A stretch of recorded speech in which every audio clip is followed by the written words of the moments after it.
Hello again. Today we're going to replace the water pump in the 2010 Tahoe, which is the same from 2007 through 2013. First we're going to pop off this cover.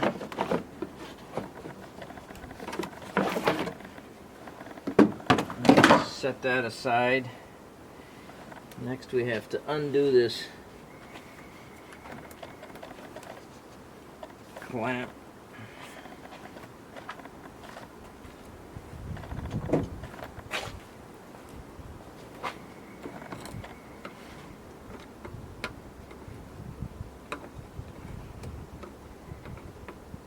I'm just prying down on this hose thing there. I'm going to loosen up this clamp on the air duct. And there's another one over here.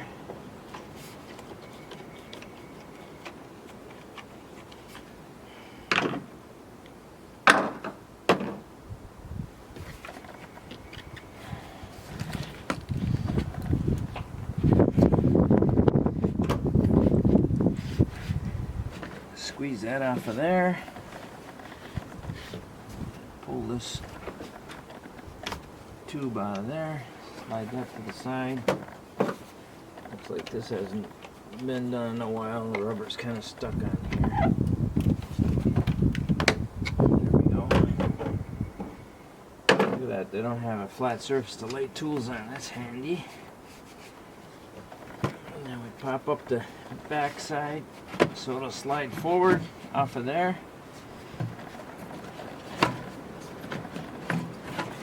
And that whole assembly comes out. Next we're going to do the hose clamp. I'm going to remove these three, the heater hose, two of those, and the lower radiator. I have a drain pan down there to catch the coolant. Loosened up the hose clamps and back them off, and I've taken the channel locks and kind of broken these loose so you can see they're spinning. So I'm going to go ahead and pull that one off, pour that into the drain pan. Okay, I tucked that lower radiator hose behind the transmission coolant line. Then I'm going to work on this front one. It is broken loose, but don't use this T to pry with because that plastic can be brittle and it'll break. So if you have a spare, that's fine, you can go ahead and break it, but you'll want to pull that back from here. This is how I'm going to get this next hose off. I get my channel locks and just pry there like that, and down into the pan she goes.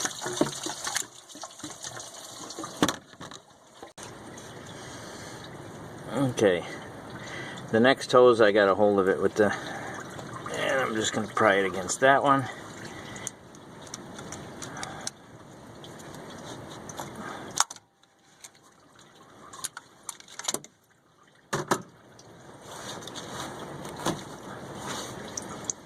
Okay, those three are off. Next comes the upper radiator hose. The top hose off.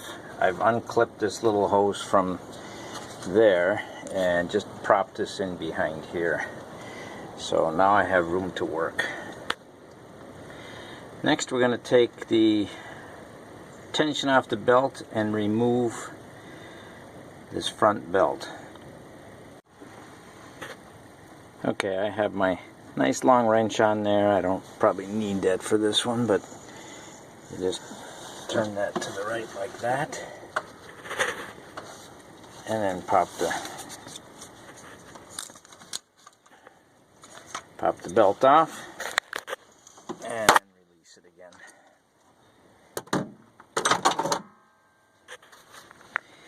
I don't like this working surface here on the front. Everything slides off. I'm gonna have to get a blanket. Remove this tensioner bolt that holds the tensioner on.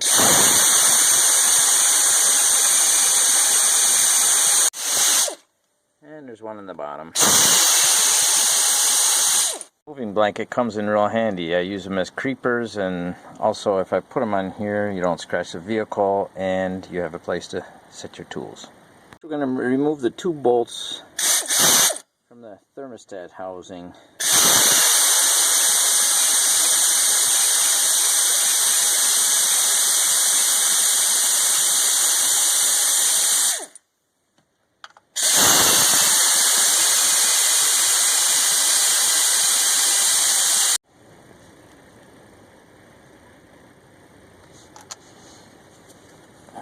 2 old 10mm bolts.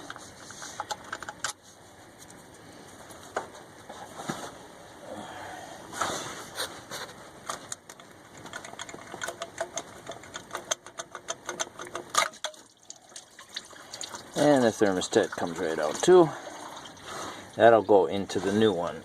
We remove the 10mm on both sides. See where the bolts are on your new one. Those 3 and these 3. And now I have all 6 bolts pulled out. And now we're gonna wiggle this, pry this loose. I like to use a wire wheel on my drill to clean the surfaces.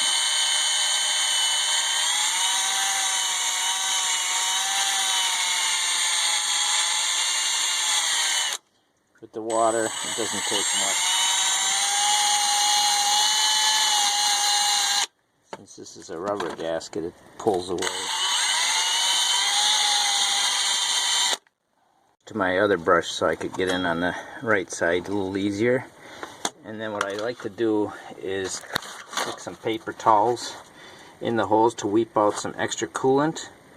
And once the extra coolant's out there, it won't keep dripping while you're putting it on. I like to have my surfaces dry. Both the gaskets are the same. So there's one for the right and one for the left. And we're going to stick the bolts in the new unit and hang these on there while we wiggle it in there. There's the bolts. They're all holding the gasket in place. Now if I can just do this without knocking them out, I'll go ahead and put that back on. Okay, the next thing I like to do is I like to hand hold this and manually screw these in a little bit so you know they're not cross-threaded, because if you can't turn them by hand, then they're probably cross-threaded. So I get them started, and then I can use power tools. There we go. All 6 of them are started, and they turn a few turns, so they're good. Usually I just tighten stuff up, but this one here I'm just going to use the torque specs. First torque 11 pounds, go all the way around, and then 22 pounds.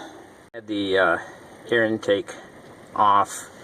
I got some carburetor cleaner and I cleaned in there as best as I could until the rag comes out kind of clean, because what will happen is this will build up in there and then it won't shut all the way, and then you'll get an error code from the reader.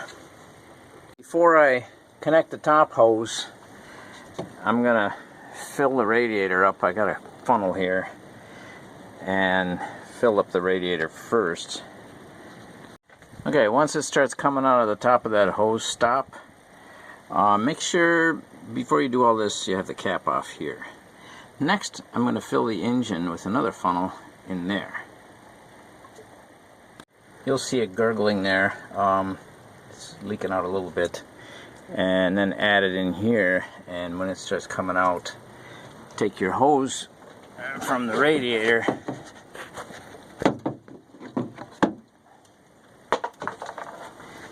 and quickly attach it there. It's attached.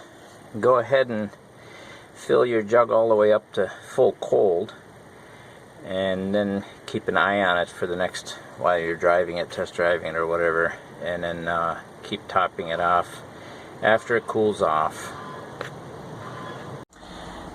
Next, I got it up to operating temperature, and I have the heater on low, high heat.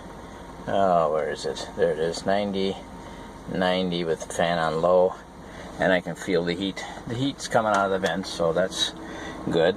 And now I'm going to shut it off, and we'll see where that level ends up at.